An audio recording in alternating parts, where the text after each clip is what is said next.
Hello, everyone. This is the Sleepover Podcast with Carolyn Elliott and Layla Bernard. We're just hanging out in the living room, chatting as we do about Sleepover Mystery School, planning great mystery rituals for all the lucky initiates to participate in. And we wandered into the conversation about the transcendent function of the electric yes. And Carolyn just gave an amazing download, so we picked it up. We want to share this with you. So I'll give the download. Would you pretty please get me a glass of water, darling? Thank you. So I was telling Layla that this week I've been reflecting very much on a favorite book of mine. It's called Fear No Evil, and it's by a woman named Eva Pericos. I hope I'm pronouncing that correctly, who was a channeler in California in the 1950s. And she received these teachings and she transmitted them, and I think they're really in alignment with existential kink. And somebody who really loves existential kink turned me on to her books and said, hey, this lady was talking about the same thing. And I was like, wow, yeah, she really was. Thank you for showing me this. Yeah, she talks about how the necessity of acknowledging the evil in one's own self as like the path to transcending evil. Yeah, and part of her teaching was that there's one current of the universe. There's one pulsation of, it's creation, it's love, it's joy, it's life, it's orgasm, it's like, and it is the yes, the big yes. I like to think of it as the electric yes. That's just like yes, riding through creation, the caterpillar Abraxas. Yeah, it's what Babylon says as she's riding the beast. Yes. That's what Molly Bloom says in Ulysses, right? Yes, I said yes. And so it's that's what's happening.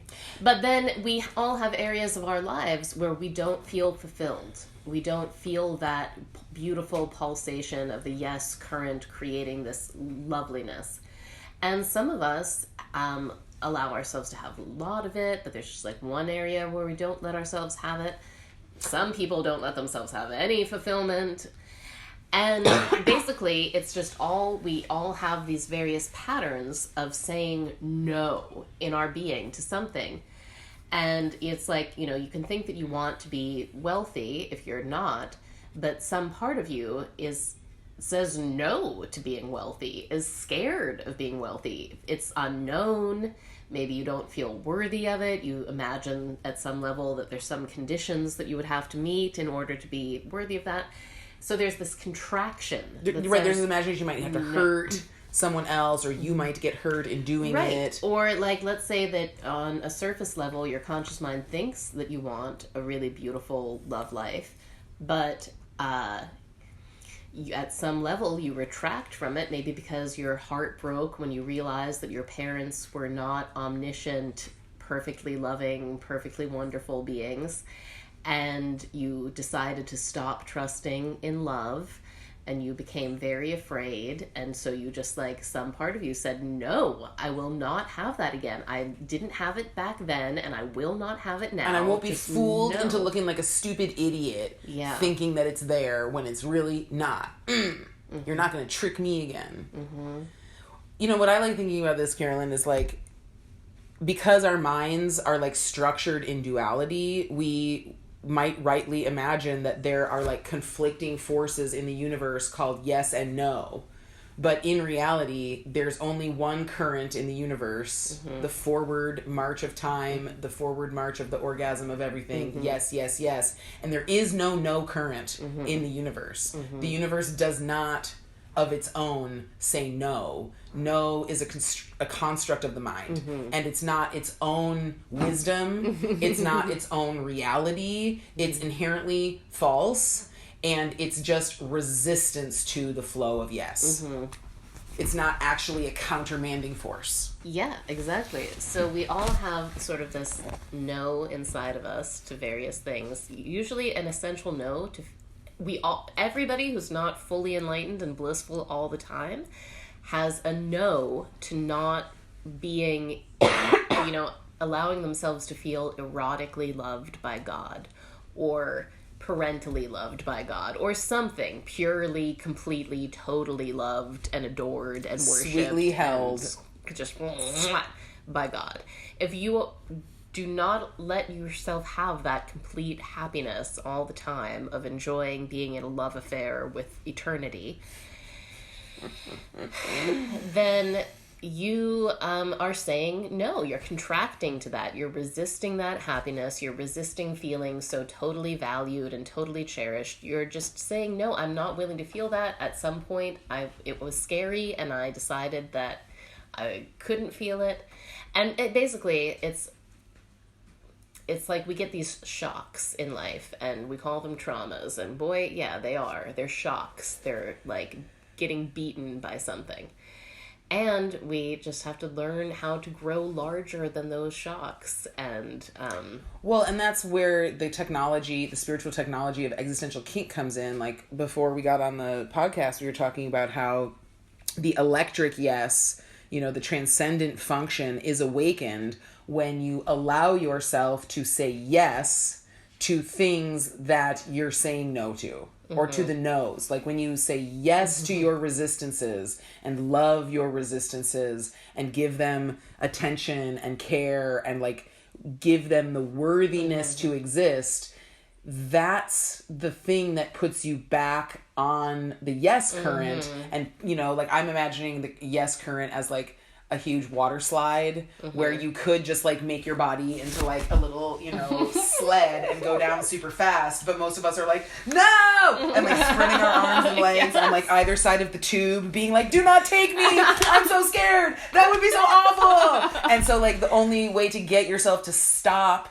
holding on to the sides of the tube is to be like, okay, self, we're holding on to the tube. We are holding on to the tube so diligently, and we are protecting ourselves so much, and it's okay for us to be doing that. And like saying yes to the no that we're giving is the thing that like causes us to relax and like dissolve the need to continue doing that. Oh, so beautifully said, Layla. Yeah, that's a wonderful way of explaining how existential kink relates to it. That's exactly what the practice of existential kink is getting back into the yes current by releasing the resistance and loving what's happening. So it's very much like what we were talking about in the last episode about like these putrid moments that we all experience, and we are all like plunged. Like, the yes current is not always beautiful. Sometimes the yes is into weird places. Oh, can we talk about God's will and our will? Yeah, I'm thinking about this in an interesting way lately, because I was brought up in 12-step programs where they talk a whole lot about God's will versus your will, self-will. Yeah. And what I've been thinking about lately is how self-will is kind of like the little yes, and it's opposed by the little no, right? It's the part of our being that's like, oh, I want this no to go away so I can have what I want. I want this no to go away so I can have what I want. Oh, I fucking hate this no. I want what I want. I want it. Right. Yes, I want it. Right? It's like this yes, I want it. And it feels itself in opposition to the constriction that the places that are scared. So it's like a little yes. And, we get to that big electric yes when we apply our will to changing the direction of the little yes. So instead of the little yes saying, I want it, why won't you let me have it, stupid no part, I freaking hate you, I want it right now. Stop hurting me. It's that the little no and the little yes are at the level where our personal will can maneuver. So we can maneuver that yes and turn it around so it says yes to the part that says no, just as you were talking about. We take our yes and we're like, hey, little yes, we're going to say yes to this right here, to the no that's right here, to this constriction, this pain, this fear. Yes. Oh, it's intense. Oh, my God. Oh, it hurts. Oh, it's good. Oh, and it's how you start having sex with that pain. And that's existential kink. And as we do that, the no and the yes meet, and they release into the divine marriage, the alchemical marriage. And in their marriage, that's where we get into the full surrendering to the divine yes current that can sweep you along so fucking fast. It actually is scary. Like, I've just had to spend a lot of time integrating the fountains of wonder that have spewed once I released a no. Like, yeah, it's pretty intense. So for sure. Mm-hmm. And it's gorgeous. It's all gorgeous and precious, and like that. Like, people mistake me. I'm gonna brag here. People, when I go out to dinner, people constantly are not believing that I'm drinking age, and they're demanding to see my ID. And I'm like... You're 37 years old, Carolyn. I'm a Midwestern housewife who's 37 years old. I have a baby. Yeah. But I have a very youthful, bubbly spirit because I've let myself die to many no's by saying yes to the no. You are one of the most yes-saying humans I've ever been around. Like, it's really a delight, Carolyn. I don't think that I have ever once in your presence experienced the vibration of resentment. I don't think I have ever felt even like the secret of an unspoken resentment coming from you, Carolyn. I am honored to hear this, Layla. This is high praise because I strove for many years to free myself from resentment and to decide in 1,000 tiny ways that there was anything that anybody could do that was worth me feeling the poison of resentment in my soul, and right, that if I didn't like something, I had to speak up about it. If I wanted something, I had to say it. Like, that I was not going to let myself feel that no matter how I felt, well, you know? Like, I mean, I just want to say, because it's actually blowing my mind right now, and I just want to publicly tell you how much I adore you, and, like, how large and small and, like, macrocosmic and microcosmic your amazing magic is, Carolyn, because, like, it is heroic. Like, I'm an overwhelming person to spend time with. Like, I will just keep hanging out with people that I love literally forever. Like, I don't need to go away. I love the people that I love. What else is there to do but hang out with people that you love? I don't know. I can't figure out a better thing to do. So, like, there's definitely times when I'm like, okay, I think I'm overwhelming Carolyn. And, like, in the past, in friendships, I have, like, felt the resentment. Just, like, the low-grade, normal resentments of friendship where you're like, God, will this person, like, please stop talking? Or, like, will this person please leave me alone? And I have literally never felt that from you, Carolyn. Anytime I have felt you become full, I have heard you, like, just say very plainly, like, I think I just need some, like, quiet time right now. Or, like, I think I'm just gonna go up and lay in my bed. And, like, it is never, like, a cover for a resentment. I can always feel that you're like, cool, I'm good now, so I'm just gonna go, I'm just gonna speak up, and it never turns into that. And, like, that seems really basic, but I think many people listening to this podcast know what it's like to have friends who allow themselves to resent each other, and how, like, that's just a sad thing that we, like, don't need to offer each other, and it's, like, fucking heroic not do it. Thank you. I want to give thanks and praise to the Bodhisattva Nicole Daedone, because she was very...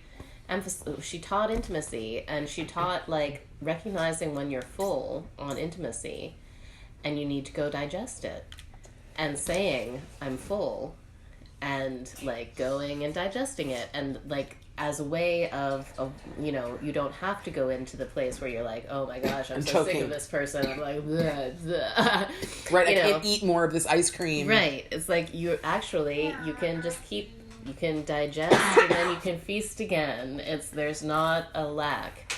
So that was a lovely thing that Nicole taught me. Well, and isn't that so related to the conversation that we were having earlier this evening about havingness level? Yeah, and it's very related. Right? Because, like, that's where we all get in trouble, is, like, you know, I mean, many of us are in trouble because we don't want to get outside of our current having this bubble. But if we do enough amazing magic and exert our will, we somehow do manage to enlarge our having this bubble and have much more. And it can, like, it takes practice to be like, okay, and I don't need to keep enlarging right now until I have actually fully gotten used to this being my new fullness, right? Like, it's important to recognize the moments of fullness. Like, I've been really full in my business for a while. And it's been interesting because I went through an expansion and a contraction. And I think it's, like, part of, riding the level of identity that I want to ride that will let me, like, have the crazed daring to, like, actually lead thousands of people in a really meaningful way. Well, I guess I already have led thousands. I guess, like... You have already led thousands of people in a very meaningful way, Carolyn, but I do sense that you are ripening in your true will about exactly what it is that you want to be sharing. Yeah. Yeah. And it just gets juicier and juicier the more I practice. Well, the more you surrender to the yes current, the more the yes current can take you exactly where it wants you to go. It's so nice. It's so nice of it. You just realize that, like, the universe really fucking is your lover that wants to give you everything. And I realized so much of my no is actually, like, what I like to call a solidarity no. Like, I look around at all the other people suffering, and I'm like, oh, well, clearly the universe is saying no to them. They're having a no imposed on them. So who am I to have a big yes when they're having such terrible no times? And but what I realized was that, correct, there's lots of people in very awful circumstances, and they're carrying no vibrations that they inherited from a similar kind of unconscious sympathy with those around them, unexamined camaraderie or compassion. That's just not really the highest form of compassion, because if you stay at that contracted level, because there's other people at that contracted level, like, resisting, like, feeling completely loved and valued. It's like even the darkest of circumstances could be so rapidly in so many ways transformed by a heart that just completely opens and is just completely open to the adventure to be had around it. Like, that's opening to grace, and grace, swoops in, and strange things happen, and amazing doors open where there were no doors. It's like following your bliss. Your bliss is accepting the sexy love of God truly into your heart. Letting yourself have bliss, unconditional, sexy bliss. That's what it is. And so, like, the thing that I'm like is coming to my mind is that, like, God is one, and it's always a solo journey. So, like, there's nothing really to be gained by being in solidarity with others in that way, because you're just continuing to imprison yourself, and you actually have no power to unimprison others. Like, everyone's in solitary confinement. The only thing that you could ever possibly do is release yourself from your own imprisonment to show to others that releasing oneself from imprisonment is possible. And it doesn't help anyone at all to reify the prisons that we're all in. Absolutely. That's it. You said it so well, Layla. I don't think it could be said any better. Like, it's the only jailbreak is being like, okay, well, I break from this jail, wherever it is, privileged, whatever, great. Okay, just, it's a prison too, so just, like, let go wherever you are. We're all in our own prison of self. And the thing about the prison of self is that no one is in there with you. And what I want to say to my Capricorn friends out there, the shrewd and cunning among us, is that we're talking about surrender, and it can sound very mystical and very, like, ugh. But risky, vulnerable. It's actually the shrewdest business and creative move you can do, because the more you allow yourself to feel that blissful love comes with it inspiration. And since you're a very creative person who's accomplished a lot already in their lives, I know that you know that inspiration is gold, literal gold, that brings in connections and business deals and opportunities. Wealth of all kinds.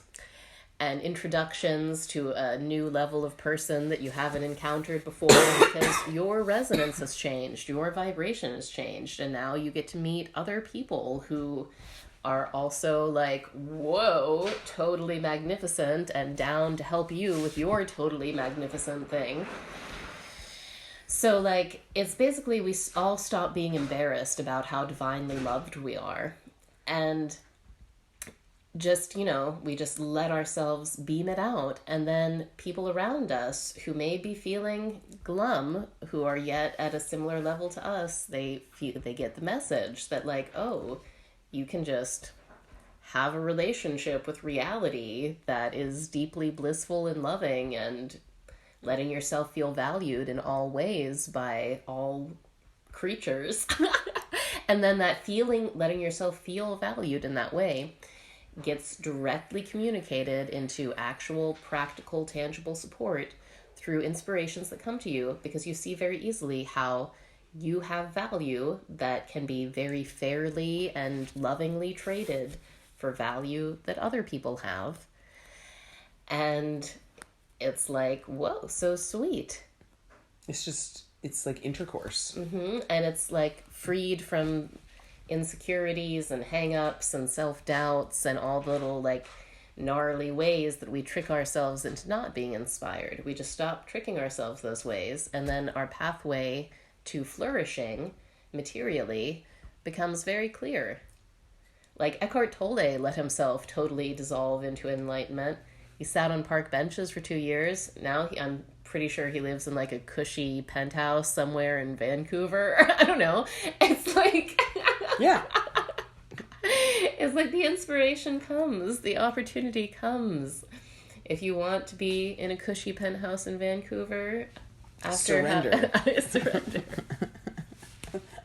Surrender. To the power of now. Well, you heard it here, folks. So, thanks, everybody. But yeah, more than... I love Eckhart Tolle, but more importantly, even, I think the power of now is a bit of a dusty phrase. So we could say, surrender to the electric yes. Surrender to the electric yes. yes. Let the little no make love with a little yes, and let them merge in and unify into the electric yes.